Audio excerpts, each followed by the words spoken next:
You're listening to Soap Dirt, the latest in television entertainment news. Hey there, Bold and Beautiful fans. I've got your 2-week spoilers for November 11th through the 22nd. We've got Finn calling Hope delusional, and there is evil afoot in LA from 3 different sources. It's Belinda from Soap Dirt. And if you're not following us, please reach down and click that subscribe button. Just real quick before we dive into the 2-week spoilers, I got to tell you about a bonus scene that B&B shot that didn't air that answers a question about the Finn and Hope thing that a lot of you guys have been asking and wondering about. So this, if it had made it to air, would have been part of the Finn and Steffy scene on Wednesday, November 6th, when they were at their house before they were doing the deed on the couch. So in this unaired bonus scene, which a lot of times I think the writers still count as part of the storyline, even though we don't see it, you know? So Finn says to Steffy, "It was definitely not what I was expecting when I dropped off your tablet." And Finn said he wasn't expecting Hope to call out that she was waiting on me. And then he asks, how did she even know I was there? And Steffy says, probably security told her that you were in the building. And then she put on that lingerie. And she tells Finn the crazy part is she thought you'd go for it. And Finn says, Hope's delusional. And he said, I immediately tried to get away. And he said, she can't keep doing this. The next thing I know, she's falling back into my arms on the desk. And then Steffy calls Hope a pathetic loser and said, she's never gonna steal you away from me. So a ton of people here and on Soap social media were asking, you know, why did Finn or Steffy think that Hope even knew he was in the building? Well, asked and answered, and he clearly doesn't know she tripped. He thought she pounced. And because the scene didn't make it on air, everybody's been wondering. So that is the version of events that he and Steffy believe. All right, now let's get into these 2-week spoilers. Monday, November 11th. We've got Brooke asking Taylor a question and things heat up between them. And the answer to that question could change things in a very big way. So Zende's mad, and though we haven't seen him, RJ maybe too, about the end of Hope for the Future. I hate to even say RJ's name because like Beetlejuice, he may pop up. You know, Katie, Ridge, and Steffy talk about fallout from Hope's firing in the end of Hope for the Future. How will Forrester Creations be seen in the fashion world for cutting the line, and how will the staff feel? But Steffy and Ridge remain committed to the decision they have made. Tuesday, November 12th, Electra and Ivy talk about Will Spencer. She has got him on the brain. He seems into her too. And I wonder if Electra has told her Aunt Ivy about her crazy ex that we are going to meet very soon. Will and Electra can't fight the chemistry, and we're going to have a kiss soon, followed by trouble. Wednesday, November 13th, Electra is very worried about being in the spotlight. Looks like there's going to be some kind of PR for the new Forrester Creations jewelry line. And, you know, with her and Ivy, but Electra is worried that her dark secret is going to come into light as her stalker ex is going to know where she is and what she's doing because of the PR stuff. Christian Weissman will debut as Electra's crazy ex, Remy Price. Looks like a good actor. I'm excited to see him. Always fun to have crazy. Thursday, November 14th, Steffy and Ridge still don't understand why Carter has gone overboard about Hope for the Future, and this House of Forrester concept.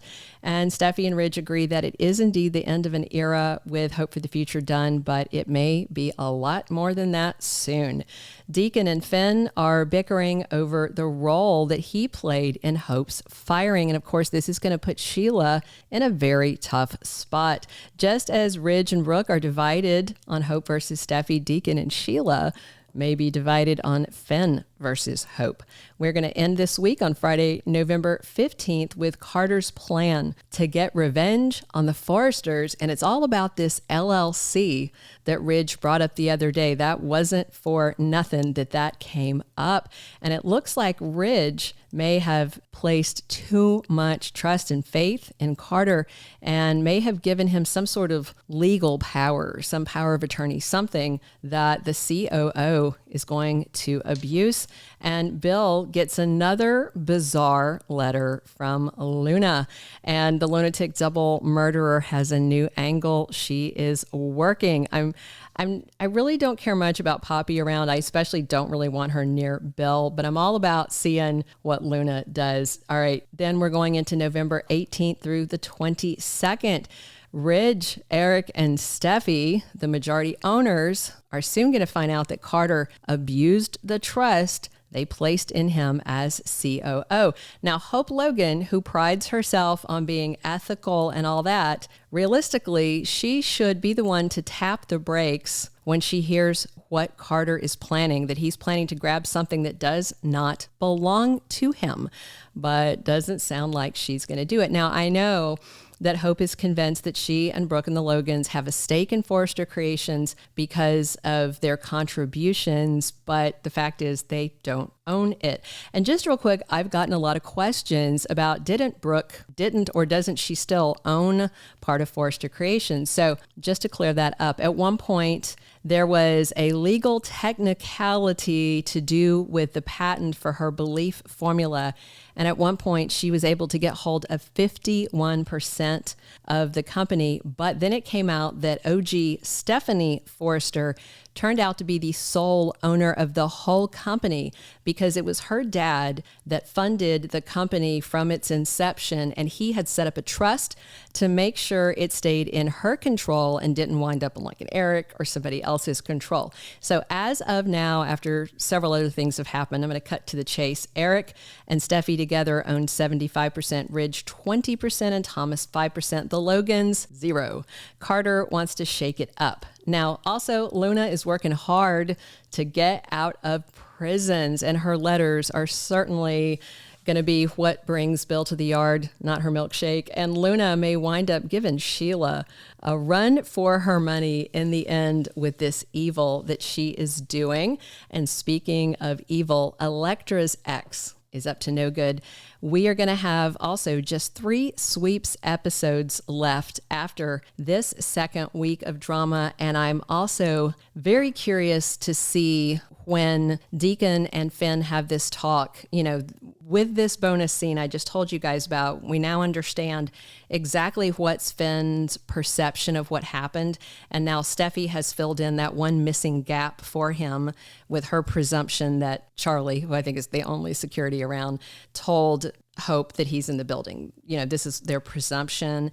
And I think that is what he is going to tell Deacon. And of course, Deacon knows about the kiss. He knows about all this.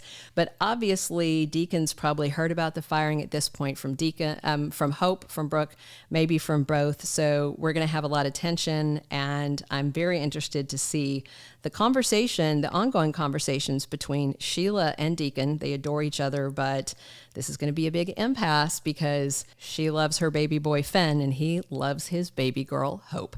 Things are going to get wild in these 2 weeks. Thank you for being a loyal listener. Follow us wherever you get your podcast because you don't want to miss the next episode. Soap Dirt is on all the major podcast platforms, including Apple Podcast, Spotify, iHeartRadio, and more.